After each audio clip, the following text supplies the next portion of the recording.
Science is about to change your life. I am Stephen Hawking, and I'd like to give you a glimpse of your future. Wow! In this series, 5 top scientists will investigate game-changing innovations. This is pretty mind-blowing. The shockwaves of progress are heading your way.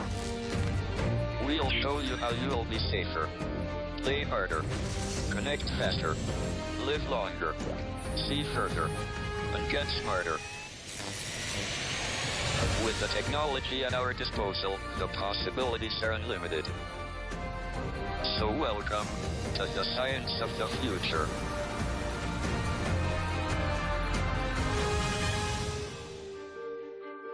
We are entering a new age in which we will integrate technology into our very nature. An age in which you can no longer determine what is human and what is not. The ultimate convergence of man and machine is inevitable, the process already redefining what it means to be human. The human brain is the most complex of organs, containing more than 85 billion nerve cells, or neurons. These neurons carry messages around our brain using chemicals and electricity. Science has long known that low-voltage electric current can stimulate the brain, but one research team now thinks they can use electricity to make us smarter. Khalili is off to Oxford to investigate this bold claim. We all know that we can train and sculpt our bodies to make them better, faster and stronger. Alas, there isn't a simple pill or easy shortcut to getting the perfect body. It's just going to take you lots and lots of time and hard effort exercising. But what about our brains? Can we train our brains to make them stronger and faster? I'm at Oxford University's Department of Experimental Psychology to check out the latest experiment in brain enhancement. For the past decade, a program has been running here experimenting with different electrical pulses to stimulate and improve brain functions. The neurologist in charge of the project is Roy Cohen-Kadosh. We focus on one of the most advanced human abilities, that is mathematical abilities. And we stimulate brain regions that are involved in mathematical performance in order to make you better with math. 6 minutes. When the project began, the first challenge was to identify exactly which parts of the brain perform which functions. By firing a short burst of magnetism into a specific region of the brain, it's possible to see which functions are affected. And I give the first pass. That's very strange. And again. So what Rika is doing, she stimulates your left motor cortex. And by doing that, your neurons are going to fire and trigger a movement in your right hand. What I can feel is a click against the left side of my skull, and then a spasm I feel nowhere apart from in my hand. It's not making me jump. Otherwise, both hands would twitch. Roy and his team experimented by firing pulses into different lobes of the brain. You use this technique to locate the parts of the brain responsible for mathematics. Exactly. And that's what gave us the idea that if we can improve the function of this brain region or other brain regions that involve in maths, we can make people better at math. Once Roy and his team had established which parts of the brain were involved, they set about developing a system that would speed up the flow of information through those areas. A skull cap that sends electricity directly to them while they're already in use. So we designed this new game in which people need to solve mathematical problems, and we know that it leads to activation in brain regions that we actually stimulate during the game. So you play the game while wearing the cap. Exactly, while their brain is being stimulated. And what sort of results did you find? We found that while stimulating the brain while people receive mathematical training, we can improve their performance up to 28%. The results that Roy and his team have found, 30% improvement in mathematical ability doing this test, is pretty astonishing. We're going to test out the device on teacher Hannah Powell, who's notoriously bad at maths. First, she takes a test without the cap, and so do I. And I'll tell you when to stop. Sarah had 200 pounds. Then she bought 4 tires. Each tire cost 35 pounds. How much money did she have left? God, I have no idea. Put these fractions in order from smallest to largest. Quarter, third, half. How many desks are in each row? After 50 questions, Miss Powell scores 60%. I do much better, scoring 90%. But then I use maths every day. I don't know. 300. And this is the hat. Tomorrow we'll try again, but only after a brain stimulation session. And I'm going to try it with her. We'll use our bodies to answer maths problems. Yeah, so you just need to locate fractions on the line. So Okay. you move your body, and once you're ready, you move your hands up. Okay. Okay. The goal is to mark a fraction on the straight line at the bottom of the screen.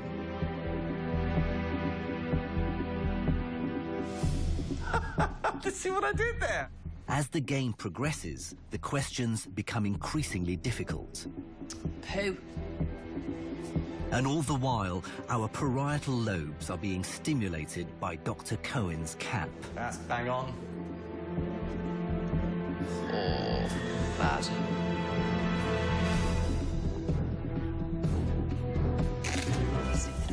Wannabe hairstyle. There we go. Well, I feel like that was stimulating, and I think my brain had to work much harder than it normally does, and for good. I could feel it was that I was trying to figure things out much quicker towards the end. So.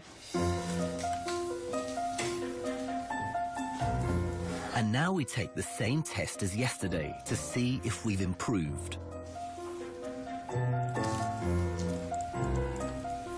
The game didn't improve me much, but then my training as a theoretical physicist has given me an advantage.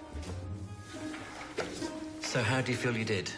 Yesterday, I blanked on so many questions. I could sort of feel it was a bit more open in my brain because I've got such a fear of maths.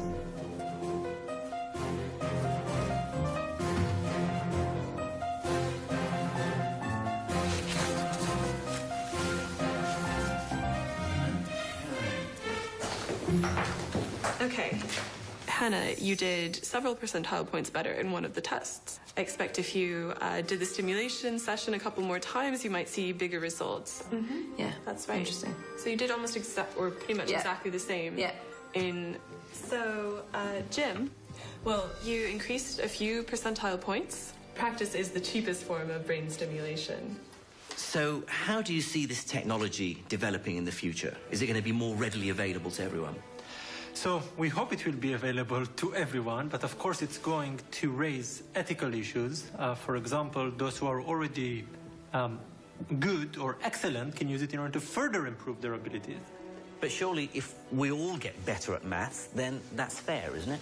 Some neuroethicists think that it is not the best approach, but I think if it is safe and doesn't lead to any damage, it has a great future.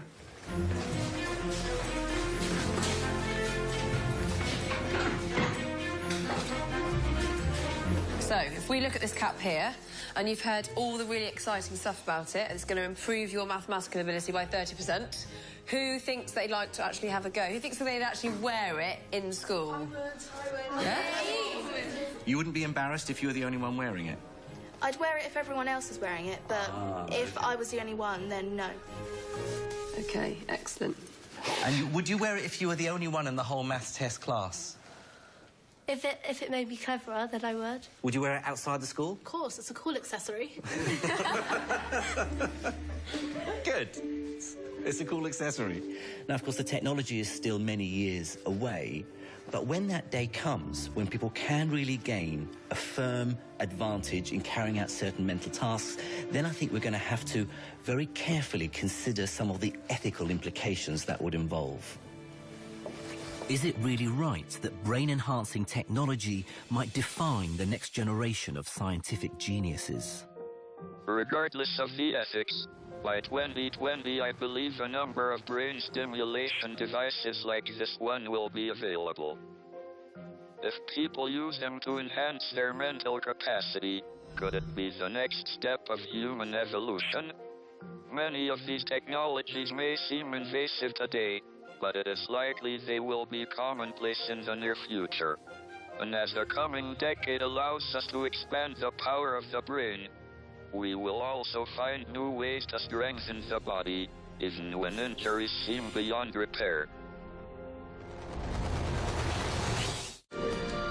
Since the dawn of medicine, physicians have sought ways to repair parts of the body when we break or strain them. As sports become increasingly competitive and demanding, injuries also rise and can sometimes destroy entire careers. What can science do to help? R.T. Brassard is going to Boston to investigate a new technique for ligament repair.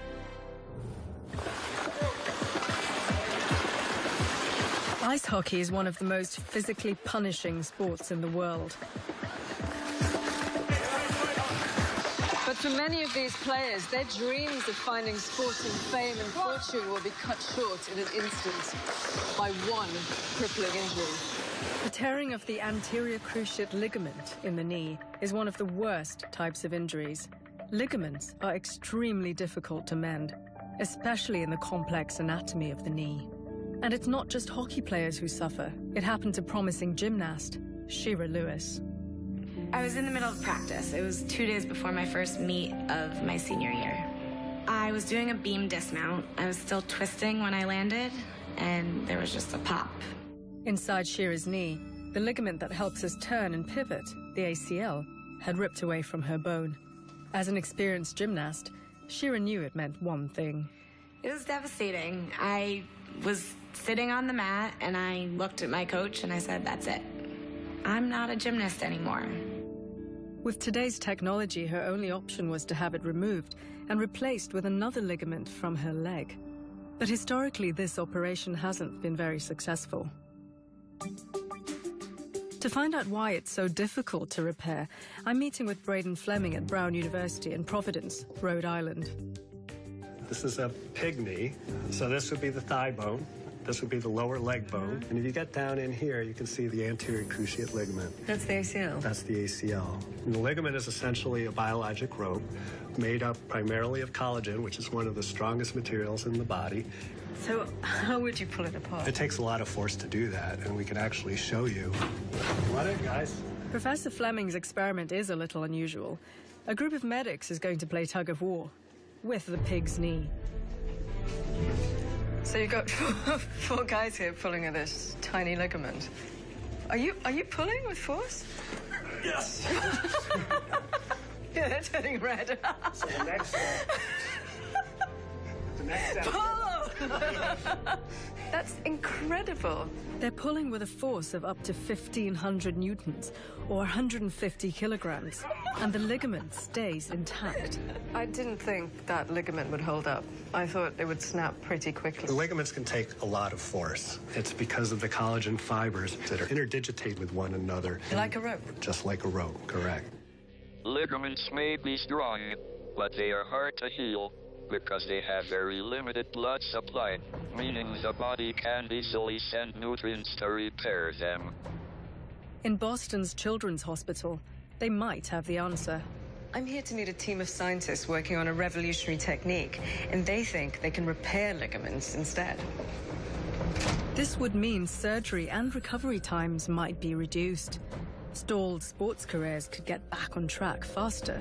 This is a microscopic picture of what a ligament looks like. When it pops, the fibers will splay apart, kind of like two ends of a mop. And it's very difficult to put a stitch in that'll bring them back together because the stitches won't hold. Other places in the body, when a ligament tears, the two ends bleed, and that blood clot forms a scaffold. But the ACL lives inside the knee joint, which is filled with fluid. And so the fluid washes away any type of scab that might try to form. So the two ends are just moving around in the fluid and they can never reconnect. So if we can make a scaffold that you could put in as a bridge, the two torn ends of the ligament could grow back into and heal the ligament. So how do you make a scaffold? This is extracellular matrix that we've taken out of a cow's knee that we can then process into something that looks like this. One of the main components is collagen, and then there are other proteins in it that help the cells crawl into it. So we can take this and place it in between the two torn ends of the ligament, and then load it with the patient's blood, and it will hold it in place in the knee so it can't get washed away by the fluid. I'm about to find out if bioenhanced collagen can really prevent a blood clot from being dissolved.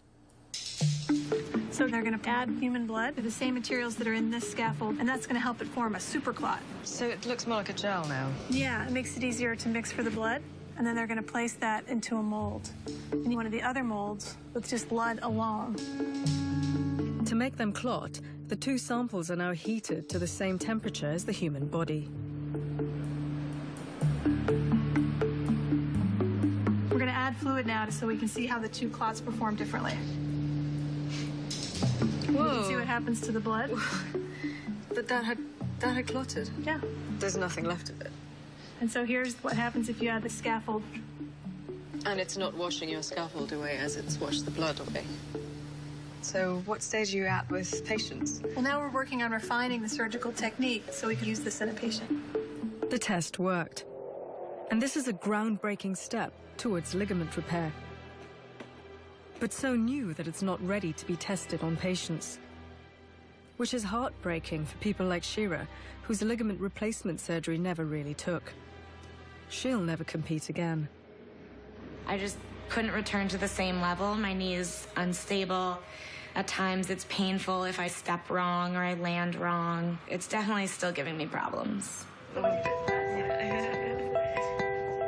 Dr. Murray and her team hope to begin trials on humans within the next 3 to 5 years. Until then, surgery using this regenerative technique will have to be further tested on animals, like this pig. What you just put in is going to dissolve, and what it'll be replaced with will be ACL. That's right. So you put the scaffold in between those two torn ends in the gap, and then they grow towards each other. How long after you put it in do you expect to see some improvement? At about 2 weeks, it looks like a jelly substance. It's not very strong. By about 6 weeks, it's more fibrous. And then at about 12 weeks, it starts to look more like a normal ACL. That's it. These guys are going to close up the knee, and we'll let the pig wake up, and it'll go back to its pen and be walking within an hour or two. Using this incredible mesh to help harness the body's powerful healing mechanisms and repair itself will transform knee surgery. This surgery is trying to heal the ACL bit. Would you be able to use it beyond the knee joint in other parts of the body? Yeah, we think so. Basically, we could use this technology in any joint or possibly even arthritis. You're actually asking the body to heal itself. Right. Do you think that's the future of medicine? Absolutely. There are so many wonderful mechanisms that have evolved in the human body to help us stay alive and healthy. And all we want to do is tweak the ones that aren't perfect for living to 105 years of age. 400,000 people suffer ACL damage each year in the U.S. alone. By 2018, some of them should be benefiting from this technique.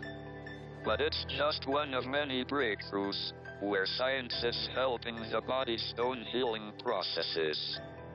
Broken bones, wounds, and tears will all eventually be repairable in a matter of days using new medical technologies. But sometimes, fixing isn't the answer. Some human parts will be replaced, ultimately bringing us the cyborg human. Futurists have long anticipated a time when humans become cyborgs. It is a vision of the world where the line between our organic bodies and machinery blurs. Computer chips, motors, and gyros are our bodies. A world where we can redesign ourselves on our laptops. Today we can already put a wide range of electronic or synthetic devices inside or onto our bodies. How long until the fully realized bionic human becomes a reality? Karen Bondar is on her way to MIT in Boston to find the answer. I'm about to discover that not all limbs are equal. Some are superhuman. Hugh Herr is considered to be one of the world's leading inventors of synthetic legs. He holds 14 design patents, and apart from being an innovator, he is a visionary. he's been called the leader of the bionic age. Welcome to the Biomechatronics Group. Oh, wild. So what we're building here was what will become the world's most comprehensive lab for studying how people move. That science, that deep understanding of our biological bodies motivates what we design, what we build, the bionic structures, both in hardware and software. How do you even begin to go about doing that? What is the process? We have mathematical descriptions of the muscle and the tendon and how the muscles are controlled. The model tells us how that limb should move, as if it is made of flesh and bone. I'm actually wearing 2 bionic limbs. Both of my legs were amputated in 1982 from a mountain climbing accident. So let me reveal the structures. This accident drove Hugh to invent bionic legs more powerful than the biological ones he lost. It took over 2 decades for him to make that dream a reality. There's a small computer chip inside this shell, and in that computer chip is the mathematical model. There's sensors across this bionic limb. That sensory information goes into the computer chip, into the mathematical model, and the mathematical model computes how stiff the leg should be, how powerful it should be, the timing of the power. So even though it's made of synthetic materials, carbon composite, silicon, titanium, it moves as if it's made of flesh and bone. So what have you got opened up here? Well, this is a bionic foot ankle. Inside here is a sensor, a force sensor. When I walk, when I move, it detects the level of pressure of force that I apply to the bionic limb. There's a computer chip inside, and what we program that chip to do is to emulate how the calf muscle works. Your calf muscle uses a positive force feedback. So the greater the force on your calf muscle as you walk faster and faster, the greater as your spinal cord activates that muscle to give your body more energy as you move. We've emulated that same reflex in the bionic structure. So essentially, you've created a feedback mechanism that's very analogous to what would happen in the body naturally. That's exactly right. And it's interesting because the bionic limb wouldn't work at all in isolation of the human body. It's this biomechatronic interaction between the human and the bionic limb that completes that loop between sensing, computation, and actuation. On the other side of the lab, Dr. Elliot Rouse is working on an innovative design for a synthetic knee. So this is your biomechatronic knee. The human knee is such an incredibly complex structure. How on earth do you start to redesign it? What we do is we look at how the knee acts during walking, and we try to replicate that behavior. So that includes both the range of motion that you see during walking, and then also the torque or power about the knee. So what are the components of your synthetic knee? We use a motor and a spring. So the motor replicates the muscle, and the spring would replicate the tendon. So that allows us to use a very energy-efficient, biologically inspired approach. But one of the things that robotic prosthetic technologies suffer from is they're very power-hungry. So that means they might have a very large battery, which makes them heavy and cumbersome. So what makes this technology unique is that we use a clutch to only draw energy from the battery when it's absolutely necessary. Okay, so it's one thing to look at this in the lab, but can we actually look at it on a real person? Let's do it. Cool. Now it's time to try out the experimental knee on a test subject, Bob Emerson. His leg was amputated after a car accident when he was just 9 years old. So Bob, how does this feel? Does it sort of feel easier than with your other prosthesis? It's very easy. It's almost like no effort at all. What is it that sets this technology apart from all of the other prostheses that are available? So this knee is able to add energy into the gait cycle, meaning that he will be able to go upstairs step over step, where traditional prostheses are passive and they don't allow you to do that. You actually have to drag your affected side up. That's really key, isn't it? The fact that this is not a passive prosthesis. This has energy. This is allowing the person to actually move. So when will this kind of thing be available to anybody? So pending successful clinical trials, something like 3 to 5 years. But where this is going to go is it won't be long until we interface directly to his nervous system.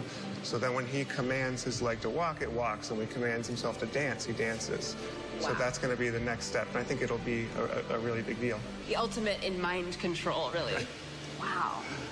What will our relationship with this technology look like in 20 years or so? Can we extend the capabilities of the human body beyond what we can currently imagine? Today, my limbs are not quite fused with my anatomy. For example, at night when I go to sleep, I actually take my artificial limbs off.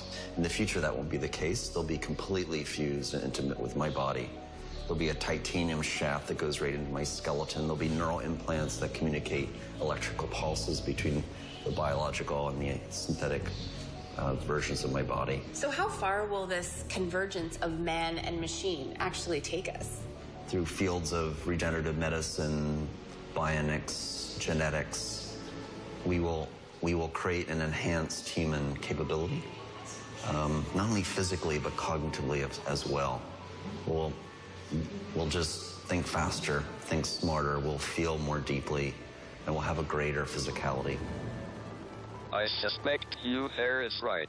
Cyborg technology will become commonplace as people realize they can be faster, stronger, and live longer with replaceable body parts made of silicone chips and carbon fiber. Whether healthy body parts should be replaced with bionic ones is an ethical question. But these advances could eventually make people with conditions that might have been considered disabled into superhumans. Enhanced strength and speed is just part of this evolution. Science is opening the door for blind people to see. A radical new interface may even allow us to see in the dark. Science is opening the door for blind people to see. It's a challenge that's proven all but impossible so far. The eye is a complex instrument. It can't simply be replaced by a computer chip connected to a camera. But now, it seems a researcher in New York has done just that. Chris Eliasmith is investigating the breakthrough.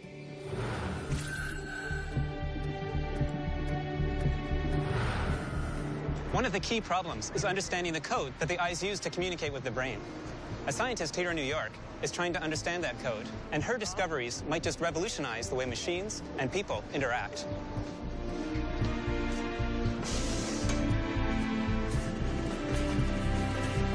Sheila Nuremberg is a neuroscientist studying vision. Hi. Her field's not far off mine. How are you? Great. So I've read a bunch of your papers, and you're doing fantastic work. Thanks. I'm really impressed. I mean, I'm just sort of interested in the brain in general because it's the most interesting part of the body. And, right. And so what we're trying to figure out basically is how neurons communicate with each other. Like, so how the brain parts communicate with each other, then how the brain communicates with muscles to allow you to do things. So I was interested in that general problem, and I just sort of started simply with the retina. Can I understand how the neurons of the retina tell the brain what you're seeing? So how long has your lab been doing this? Well, I've been doing it for about 10 years, mostly focusing on the neural coding part. And then in the last 2 years, I've switched over to the prosthetic part of the story. Okay, so actually I've heard about visual prosthetics, but my understanding is that they're not working that well. Well, the reason that they don't work that well is that people typically treat the eye as if it were a camera, but it's actually way more than a camera. So let me show you. Let me just draw it out. When the image comes in and it lands on your retina, that's when it's just like a camera, just an image coming in. But then you have all this retinal circuitry that does something to it. It performs operations on it, it extracts information, and it converts that information into a code. And the code is in the form of these pattern of electrical pulses that get sent up to the brain. So if you want to be able to make a prosthetic device that restores vision, you need to be able to send the signals in the same code as the retina normally does. And so what we've done is just, in an abstract way, using math, mimic that same data compression. The key is the eye's relationship with the brain. It's complex, and building a machine to mimic it is not easy. The retina is not uniformly sensitive. It registers more detail and color in the center and has a blind spot. We're not aware of that because what we see is interpreted by the brain. That's why cracking the retina-brain code is so hard. But Sheila and her team believe they have done it. So basically here you've got a camera, which is collecting light like the front of the eye does, and that is then going to this piece of silicon, which is now implementing that equation. So it's essentially implementing the code. How are you able to exploit this to help people with blindness? This is a baseline firing of the neurons. Right, it's just green noise. Green noise. And then if I slide my hand in here, you can see when the brain sees this weird pattern, it knows that what was out there was my hand. And if I move it, then it knows that what was out there was a person's fingers moving. And so this is actually what would be projected into the back of someone's eye? Exactly. And so what you have then is a prosthetic device that can produce normal retinal output. Because of your understanding of the code, those equations. Exactly. So the image comes in, passes through the set of equations, and out come these streams of electrical pulses, just like a normal retina would produce. Right. So are you actually using the cells that are still living in the retina to do some of the transduction? We call it brain jumping. So we're jumping over the damaged retina and going to the surviving cells and asking them to still send the normal signals up to the brain. So how do you do this jump? What we do is we inject a compound into the patient's eye. This is an optogenetic molecule that responds to the signals from the device. So it's actually like a wireless transceiver and now is communicating with the brain. So you've made vision wireless? Yeah, essentially. And one of the important things about it is that it doesn't actually involve any surgery. So that chip that I was showing you before is actually external to the patient. It's worn in a pair of glasses. And so we make it much smaller. And so that's what we've been doing is we're making a miniature version of the device. And, you know, because this is all external, ultimately we can make much cooler glasses and look like, you know, Geordi in Star Trek and ultimately fashionable. But for now, it's embarrassing ski goggles. As the blind person can start to see himself, he may actually start requesting something more fashionable. You've given me the gift of sight, but I need to look fashionable. So how long do you think before patients are going to be able to use this? Well, we're writing up the applications to go through, through the government regulations and the safety trials. And so I'm hoping to be able to do the first clinical trial within 2 years. By 2016, those trials could be underway, and the people taking part could have their sight improved. Are there other things you can do with this kind of technology? Well, because it's all in a chip, we can actually give the patient sensitivities to, visual input that they would never normally have. Like a bee, they could be sensitive to ultraviolet light, or like a snake, they could be sensitive to infrared. Right. And so we can give them, night vision and enhanced sensitivity. I'm really impressed with Sheila's work. It's definitely some of the best I've seen. That she was able to describe the complex process between an image hitting her eye and the signals being sent to our brain is quite amazing. To think that one day, millions of people will have their vision restored or even enhanced so they don't need a contraption like this is absolutely astounding. As we continue to understand the neural code, it's clear to me that our brains and technology will interact in ways we haven't yet imagined. Chris is right. Discovering more about how the brain works is the next step in designing artificial body enhancements. And this field is set to expand rapidly in the coming decade. But some researchers believe that before people move on to become cyborgs, they need to optimize their existing biological bodies. A military research group is seeking ways not just to build better soldiers, but to fit them out with kit that gives them the edge. No two human bodies are alike. And it seems strange that there is a lack of science that focuses specifically on how to optimize each individual's strengths. This is important in the forces, where a small difference in performance can be absolutely crucial. Daniel Kraft is heading to Massachusetts to investigate.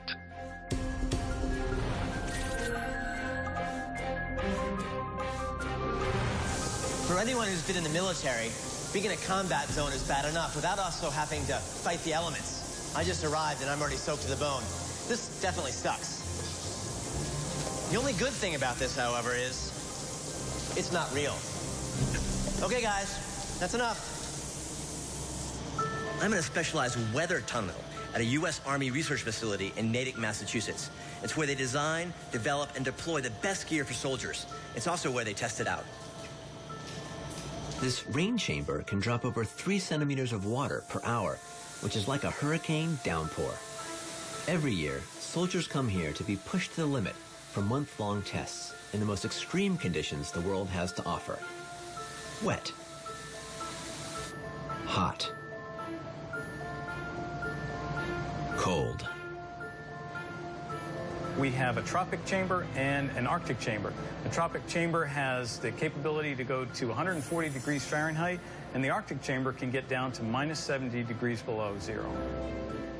The point of these test chambers is to measure how each individual responds and to send that data to engineers who design the gear these men and women need for combat. And it all happens under one roof. This one.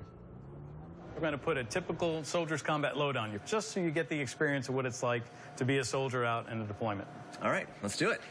This is just a small abbreviated amount of the actual kit a typical combat soldier would wear while deployed to combat area. All right.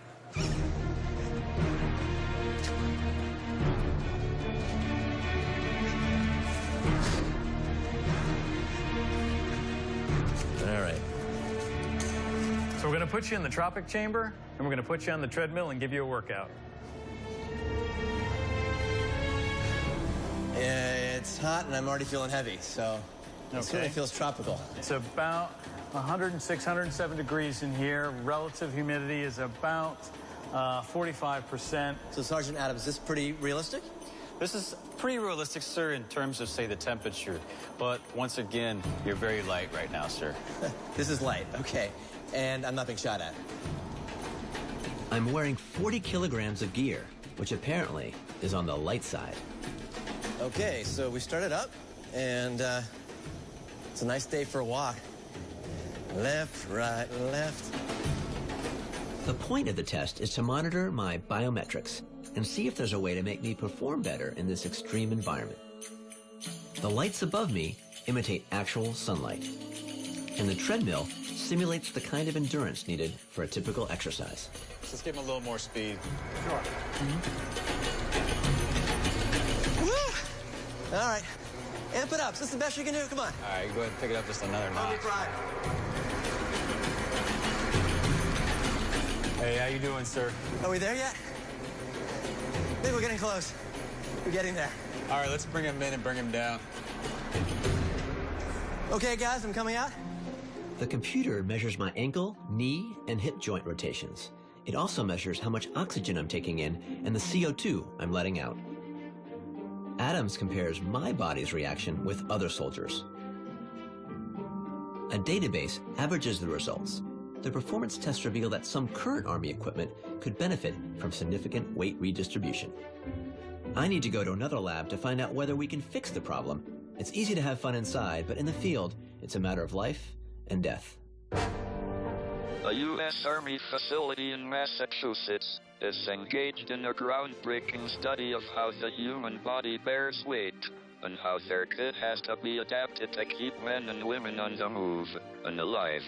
This research could be the key to optimizing physical performance in the future. Welcome to the Center for Military Biomechanics. We conduct basic and applied research projects to evaluate soldier or human performance and soldier-centric products. What I specifically work on is trying to optimize load and how you configure the load and makes them a better athlete, so to speak. I've already discovered that my gear distribution needs to be adapted for my body. Now it's time to take a closer look at how I move and how the things I wear need to be outfitted. And that means motion capture. I realize you have to change a lot around this place. Yes, all right, so first thing, if you could just grab a seat right there, we're gonna mark you up. Shout that.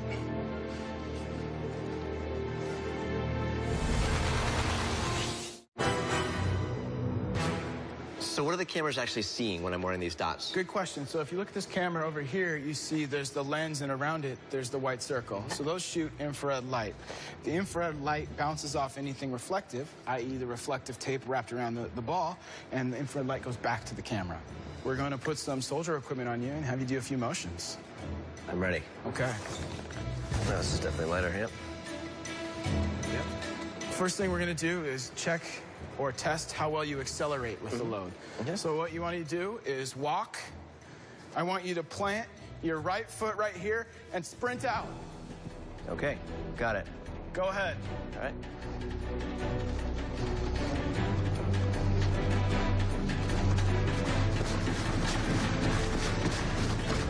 Good job. What we just captured was your walk to run transition. So trying to figure out how carrying weight slows down your ability to accelerate from a walk to a run. So you can see you start walking in the capture volume. Your right foot is the orange one. You're going to plant on your right foot and then run out of there. And you're measuring the force. Yep, so you see that red vector that comes up? Right. That's the force vector. So that's how hard you're pushing down on the ground. Amazing. So now we're going to add another 20 kilograms. And now we're going to try running this again. I'm still dotted up. And rock on. Ready, Daniel? All right, go ahead. All right.